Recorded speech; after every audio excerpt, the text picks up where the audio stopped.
Few tales are told of Hades, whose very name inspires fear and penitence, reminding us of the inevitable fate which we all share. I, however, mean to tell you such a tale.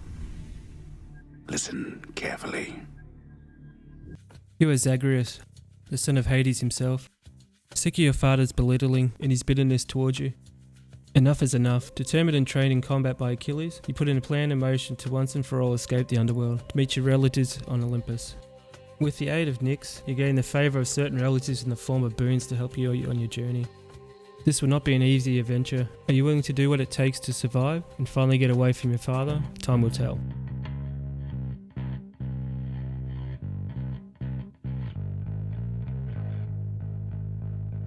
Hades is a roguelite action RPG game. It's a really fast-paced game with challenging enemies and bosses as you climb your way up to the surface. As you venture through the underworld, you obtain brief moments with the Olympian gods, such as Zeus, Poseidon, Artemis, Hades, Hermes, and many more.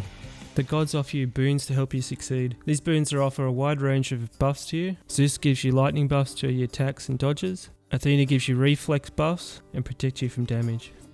There are a few different attacks you can do. Fast standard attacks, special attacks, which can be different for each weapon. Some offer AoE attacks to a spear throw and more. You have a cast, a ranged projectile which sticks into the enemy. Finally, there is an ability called a call, a rare ability sometimes given by the Olympian gods, which lets you build up a gauge so you can use one big powerful attack. What you have just done is tantamount to spitting in my face. Let me remind you then, the ocean can spit back. But the gods are not always on your side. Sometimes you'll have a room which just asks you to choose between the two gods. One of them will get mad if you didn't pick their help, and they will spawn a wave of enemies at you and cast their abilities on the floor and get pretty hectic. This is actually really rewarding though. After you beat the waves of enemy, the mad god will forgive you and offers you a second boon. You interrupt me once again, dear sister.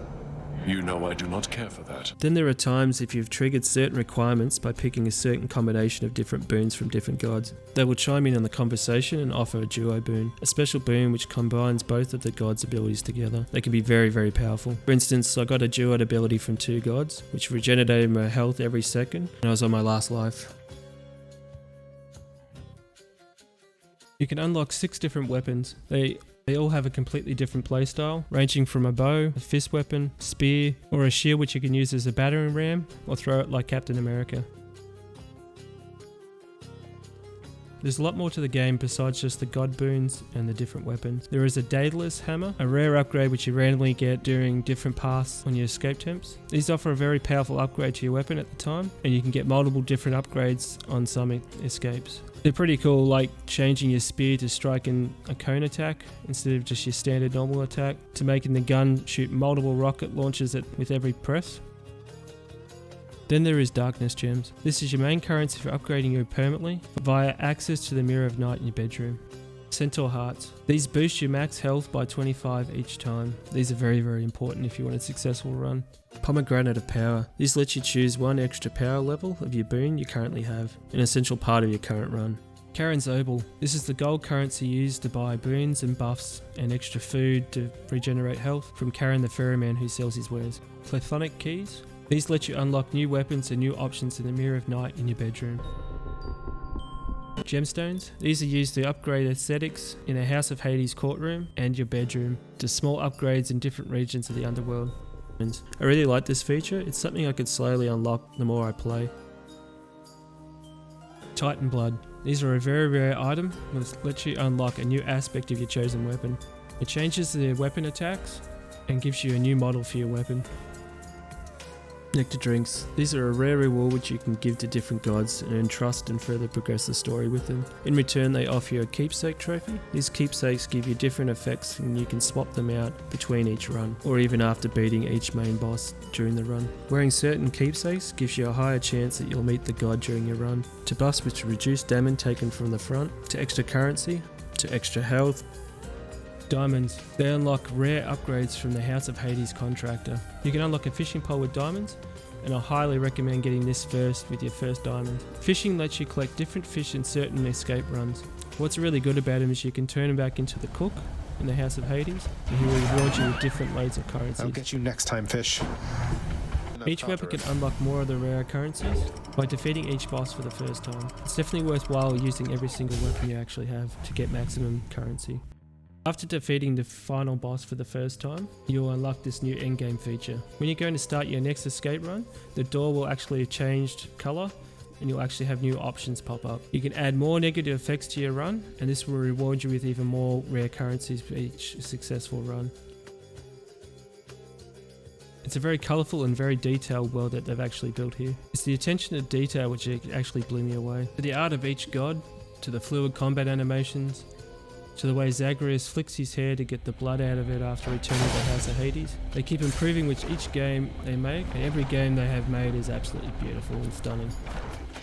The art's done by a lady named Gen Z, and she really is truly talented at this, and it's actually made me inspired to actually get better at doing my art. The music was done by a man named Darren Korb. They actually really nailed the heavier rock to the game. To the background sounds when you come back to the House of Hades, and the jaw-dropping songs from Darren and Ashley Burnett, which they made together. I'd really recommend going and checking out Supergiant Games' YouTube channel. You can actually have a listen to the Hades soundtrack there, especially the duet with Darren and Ashley. It's called Good Riddance. He even actually did the voice acting for Zagreus and Skelly. What can't this man actually do? Why, I can scarce believe my eyes. Is that you, boy? Cerberus, look who it is. He's back. Cerberus looks mournfully toward the prince. The voice acting is actually top notch. All the actors did a fantastic job. None of their voices sounded bad at all. No annoying voices, just great and varied. Logan Cunningham voices Hades and lots more of the other gods in the game as well. Truly talented. That's very reassuring. For parents, this game is okay for your younger children. There isn't any gore in the game at all. There's no swearing, no nudity. But it is a difficult game, so I would suggest at least probably 13 years and up. This game isn't easy. It can be frustrating, especially when you get to the end boss and get really close to beating him. In my opinion, the more difficult games make us better gamers in general. The game does get easier with each run. With every death, you keep certain currencies that make you stronger overall, so dying doesn't always feel like a complete waste of time. The biggest issue I have with the game is the pace of the story with the people you meet. I was so looking forward to seeing what each person had to say every time we met them, but a lot of the time they didn't actually give you much of anything to progress the story with them further, unless you're actually collecting the nectar and give them the present to further the story. But I felt like this was a little weaker than I would have liked. I still enjoyed chatting with them each time, just wish it had a little bit more substance to each conversation.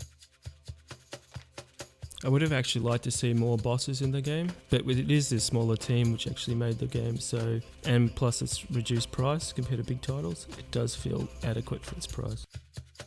The game does feel way more polished than a lot of the AAA titles out right now. I never came across a single bug or crash in the game at all. There were no microtransactions, it's just a quality game. You can tell that Supergiant Games has put their heart and soul into this game. Every aspect of this game feels amazing to me, despite the conversations you have sometimes. There's only just a minor nitpick to it. I haven't had a game where I've actually liked almost every aspect of the game in a long time. Even though I've beat the boss many times now, I still want to go back and play it more. There's a ton of experimentation with the combination of choosing different god boons and weapon upgrades. I still have so much more to try out. I'm still having fun after 40 hours I've put into the game so far. No game is ever going to be a perfect game. There's always going to be something you actually dislike about it. But this game actually comes close to perfect for me, so that's why I'm giving this score a 10. The game has a 98% positive review score on Steam, so it's definitely getting a lot of praise and rightfully so. I really hope you enjoyed the review. It'd be great if you could leave a like and subscribe. If you have any questions, please feel free to leave a comment and I'll happily help you out. Take care.